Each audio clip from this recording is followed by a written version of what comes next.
cinta dan kasih sayang. Sebagai unit terkecil dalam negara, keluarga memiliki peran yang amat sangat penting sebagai sumber ketahanan sosial dalam masyarakat.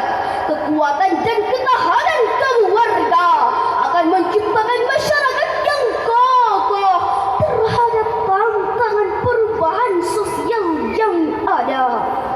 Keberadaan keluarga memiliki pengaruh besar terhadap keberhasilan pembangunan. Keluarga Samara menjadi pilar bangsa yang memiliki peran sentral bagi pembentukan karakter bangsa. Sungguh ironi ketika perkara yang paling banyak ditangani oleh kaum terpengadilan agama adalah perceraian. Liputan Republika edisi 4 Oktober 2016 menyebutkan daerah paling tinggi kasus perceraiannya yaitu Indramayu, Jawa Barat. Gugatan cerai mencapai 6.804 kasus dan talak 2.629 kasus. Bahkan di Surabaya, Jawa Timur, gugatan cerai mencapai 5.172 kasus dan talak 2.529 kasus. Survei membuktikan bahwa sebagian besar anak yang bermasalah di sekolahnya selalu berkaitan dengan keretakan rumah tangga. Sebaliknya, anak yang berprestasi selalu muncul dari keluarga yang harmoni. Atas dasar inilah, maka tergugah hati Al-Faqirah untuk menyampaikan sebuah syarahan yang berjudul Peran Rumah Tangga dalam Perspektif Al-Quran, Upaya Membangun Ketahanan Nasional. Dengan landasan firman Allah dalam Al-Quran, Surah An-Nisa ayat 9.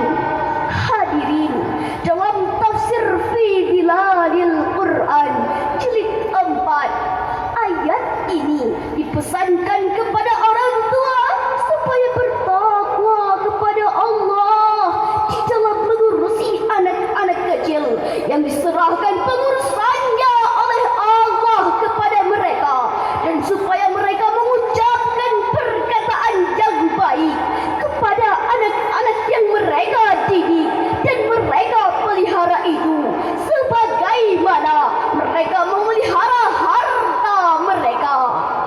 Lebih lanjut hadirin, pakar tafsir Indonesia berdarah Arab Profesor Dr. Muhammad Quraish Shihab dalam tafsir Al-Misbah, beliau mengatakan kalimat dia dalam ayat tersebut bermakna lemah harta. Dari penjelasan mufassir ayat di atas dapat kita pahami bahwa ketahanan keluarga dapat terwujud manakala keluarga tersebut dengan Allah Subhanahu wa taala dengan mengimplementasikan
Rahimakumullah.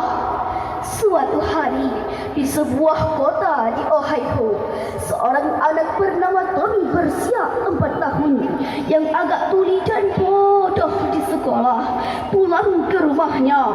Ia membawa sepucuk surat dari sang guru. Ibunya yang bernama Nancy Matthews membaca surat ini. Anak ibu, Tommy, adalah anak bodoh dan tidak dapat mengikuti pelajaran di sekolah. Kami minta ibu mengeluarkannya dari sekolah. Sang ibu terhenyak membaca surat ini, tapi ia segera bertekad, anak saya Tommy bukan anak bodoh. Mulai saat ini saya sendiri yang akan mendidik dan mengajarnya di rumah. Karena itulah Tommy hanya bersekolah resmi selama 3 bulan. Selanjutnya ibunya yang mendidik dan mengajarnya di rumah. Sang ibu bertekad untuk mengajari Tommy berbagai hal. Hingga akhirnya Tommy berhasil